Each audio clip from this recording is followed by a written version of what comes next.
Assalamualaikum warahmatullahi wabarakatuh. Alhamdulillah nahmaduhu wa nasta'inu wa nastaghfiruh wa na'udzubillahi min syururi anfusina wa min sayyiati a'malina. Allahumma salli ala Muhammad wa ala alihi wa sahbihi ajmain, amma ba'du. Jamaah salat maghrib yang diberkati Allah, marilah kita sejenak menggunakan waktu untuk mendengarkan ayat-ayat Allah yang menjadi peringatan dan bermanfaat buat kita hidup dan persiapan menuju akhirat. Jemaah yang diberkati Allah, manusia ini kalau kita pikir-pikir ya aneh ya. Kenapa aneh? Selalu menunda hidupnya. Orang anak-anak masih kecil dia menunda hidupnya sampai besar. Besar sekolah dia menunda hidupnya sampai selesai sekolah bekerja, menunda lagi hidup dan terus seperti itu. Sehingga tidak ada waktu untuk menikmati hidup, kebahagiaan, dan yang lebih sedih lagi tidak ada waktu untuk mempersiapkan kehidupan di akhirat. Ya, seperti yang dibacakan ayat oleh imam tadi, kalau kita mampu melaksanakan perintah-perintah Allah, salat dan seterusnya, Allah menjanjikan akan kita sebagai pewaris surga Firdaus. Ya. Nah, ini yang anehnya, dalam Al-Quran itu Allah sudah memberikan rute perjalanan dan bagaimana perjalanan itu akan berakhir. Tapi jarang sekali orang yang berdasarkan pengetahuan itu mempersiapkan perjalanan. Misalnya dalam bahasa Arab, ada pepatah bahasa Arab, man arafa bu'da safari fasta'idu. Barang siapa yang tahu jauhnya perjalanan, maka dia akan mempersiapkan. Kita yakin sebagai umat Islam, ya, orang beriman hidup di Aceh, itu kajian-kajian atau kita dengar penjelasan tentang Al-Quran, hadis dan sebagainya, tapi kesediaan untuk mempersiapkan diri itu selalu kita tunda-tunda. Intika pensiun tu baru jak masjid, ya, atau semacam itulah.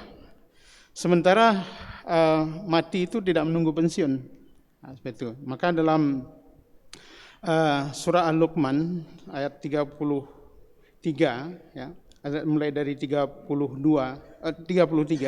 Allah berfirman, ya ayuhan nas ittaqu rabbakum wahsyu yawman la yajzi walidun an waladihi wala mauludun huwa jazin an walidihi syai'a, ya. Wahai manusia, takutlah kepada Tuhan kamu sekalian dan bertakwalah pada Tuhan kamu sekalian, dan takutlah hari yang pada saat itu seorang bapa tidak mampu membantu anaknya, seorang anak tidak mampu membantu ayahnya, syai'a, sedikit pun, ya. Ini kan sudah diberi petahu oleh Allah Subhanahu wa taala, kita akan berhadapan dengan kondisi semacam itu. Mestinya ketika kita melihat anak kita besarkan dan kita niatkan, ya, semestinya gitu, ya.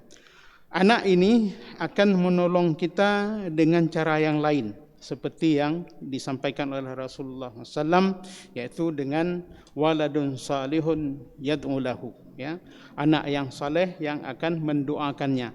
Orang yang sadar perjalanan ini, jadi ketika dia mendidik anak, yang dia pikirkan ini adalah aset saya untuk hari akhirat, ya, anak ini sebagai aset hari akhirat. Tapi sayangnya begitu banyak orang dalam pendidikan anak, dia terbayang, oh anak lontuk bejek ke bintang filem, bejek ke kepala dinas, orang kaya dan sebagainya. Dan ketika jadi alhamdulillah saleh, alhamdulillah lagi. Tapi ketika dia fokus hanya untuk duniawi saja, maka rugi. Ya, pada saat kita butuh pertolongan dari anak yang kita tolong sejak kecilnya, dia tidak bisa berbuat apa-apa. Tak bisa berbuat apa seperti ini yang sampai dalam Al-Quran. Tapi hadis juga menyampaikan kalau kita persiapkan dia menjadi anak yang soleh, maka dia bisa menolong. Kalau kita pun sudah mati, ya, dia yad'u lahu, berdoa kepada kita sudah mati. Maka bahkan harta yang kita tinggalkan itu bisa dia fungsikan menjadi harta jariah. Tapi kalau kita tidak mempersiapkan dengan baik, maka dia akan foya-foya, menghabiskan isi kam, isi go, kata orang. Ya, kalau uang itu mudah diperoleh, ya mudah pula hilang. Nah, ini proses sebuah persiapan. Kemudian jamaah yang diberkati Allah, Fala tughannakumul hayatud dunya. Ini jelas. Peringatan semacam ini banyak tempat dalam Al-Quran. Dunia ini jangan sampai melalaikan kita. Bagaimana bentuk kelalaian seperti itu tadi? Uronyo tak fikir ke singa ke lusa dan seterusnya. Jadi tidak sempat kita beribadah, atau ada peluang beribadah kita tunda. Ya, ini namanya lalai. Ya, lalai. Betapa banyak jemaah yang berkata Allah kan umur yang diberi oleh Allah SWT 50 tahun, 60 tahun, 70 tahun. Coba kita evaluasi dalam hidup kita berapa dari umur itu yang kita pakai betul-betul untuk khairun nas anfa'uhum linnas. Selain kita beribadah secara personal dengan Allah SWT, kemudian manfaat kita terhadap orang lain, dan itu adalah sebuah pahala. Betapa banyak orang menghabiskan waktunya, ya, bukan tidak boleh duduk di warung kopi, ya silakan, tapi bermanfaat. Itu habis main domino, main kartu, main macam-macam, ya, itu kan sia-sia sekali dilewati hidup. Jemaah yang diberkati Allah, ini bisa kalau ada waktu lihatlah ini surat Al-Luqman ayat 2 ayat terakhir ini, ada sebuah ancaman, ada sebuah peringatan, ya. Allah mengatakan innallaha indahu ilmus sa'ah. Rahasia di sisi Allah lah kapan terjadinya, ya, ilmu sa'ah, kiamat itu, ya. Wa yunazzilul ghaitsa, dan Allah menurunkan ghaitsa. Ghaitsa itu hujan yang bermanfaat. Karena ada amtar, ada ghais. Ya, ada hujan itu berdasarkan penjelasan dari mufassirin. Hujan itu ada yang amtar, dia hujan. Belum tentu semua hujan itu bermanfaat. Hujan yang bermanfaat, yang berkah itu ghais. Kemudian jemaah yang diberkati Allah, dalam ayat terakhir ini, ya, karena kalau kita ulas terlalu panjang, wa ma tadri nafsum bi ayil ardi antamut. Ya, yang pertama, wa ma tadri nafsun maza taksibu ghadan. Ya, wa ma tadri nafsun bi ayil ardi antamut. Kamu tidak tahu apa yang kamu lakukan besok, dan kamu tidak tahu di tempat mana atau di negeri mana yang akan mati. Ya, dan kita tidak tahu kapan kita akan mati. Jemaah yang diberkati Allah, kenapa ini Allah jadikan rahasia? Seandainya Allah dari awal, seandainya ini enggak mungkin terjadi, ya. Kamu akan mati nanti umur 70 tahun. Itu orang pasti akan lalai, ya. Bahkan ente waktu 10 tahun tu kena meninggal baru ibadah. Nah, tapi Allah menyembunyikan. Maksudnya untuk apa? Untuk kita meyakini bahwa mati itu bisa datang kapan saja, persiapan itu optimal. Sama seperti puasa. Itu kan Allah kan menyembunyikan kapan Lailatul Qadar. Itu pasti, ya, 8 Lailatul Qadar, tapi akan terjadi dalam 10 terakhir. Artinya kalau kita mau memanfaatkan total 10 terakhir itu pasti dapat. Begitu juga dengan kematian ini. Jangan pernah berfikir alah muda mentang, baru umur 20 tahun tu, baru 20. Nah, peluang 40 tahun tu. Dan kita mati itu tidak selamanya ada early warning, ya, peringatan awal, enggak. Tengah duk akan meninggal. Orang tibik dari rumah berfikir balik, ya, tiba-tiba di jalan sudah meninggal. Apa kecelakaan dan sebagainya. Tidak ada yang tahu. Maka setiap saat itu persiapan untuk menghadapi kematian. Kenapa? Karena pertama, rahasia Allah menyembunyikan kematian ini agar kita sungguh-sungguh mempersiapkan.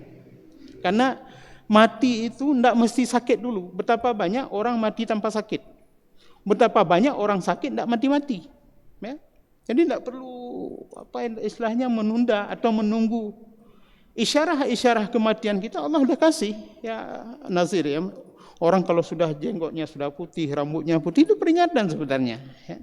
Peringatan dari Allah SWT, bersiap-siaplah untuk berangkat. Dan kalau sudah sampai ke sana tidak bisa balik lagi. Ini yang menjadi persoalan besar. Ya. Tapi orang selalu berfikir alah atau mengharapkan orang lain untuk berdoa untuk kita. Baik tak kenggop, cuco mantang. Ya, kebanyakan dalam tradisi Aceh itu sonan ayah pulan, abusi pulan, abusi nyalam karena musuh.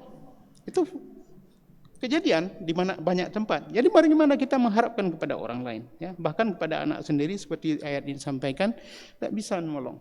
Jamaah yang diberkati Allah, mari sama-sama kita mempersiapkan diri, memahami ayat-ayat Al-Quran, bahwa peringatan dalam Al-Quran ini adalah menyampaikan apa yang akan terjadi. Bukankah kalau mungkin tahun 60-an, 70-an dulu ada puisi yang dinyanyikan, anak bertanya pada ayah, "Father, what I will be?"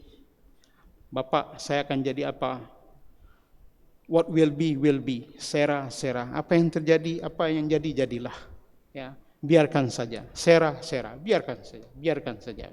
Tapi kita umat Islam nggak boleh begitu. Kita harus mempersiapkan sebuah kehidupan, sebuah perjalanan yang kita tidak bisa tunda dan tidak bisa balik lagi. Apa yang kita lakukan hari ini adalah berpengaruh setelah kematian nanti. Maka hari ini menjadi hari yang sangat penting untuk kematian kita. Jamaah yang diberkati Allah, mudah-mudahan ayat Al-Quran surah Al-Luqman 2 ayat terakhir ini dibaca tafsir, terjemahan dan tafsirnya untuk menjadi orang yang selalu mempersiapkan berhadapan dengan kematian. Assalamualaikum warahmatullahi wabarakatuh.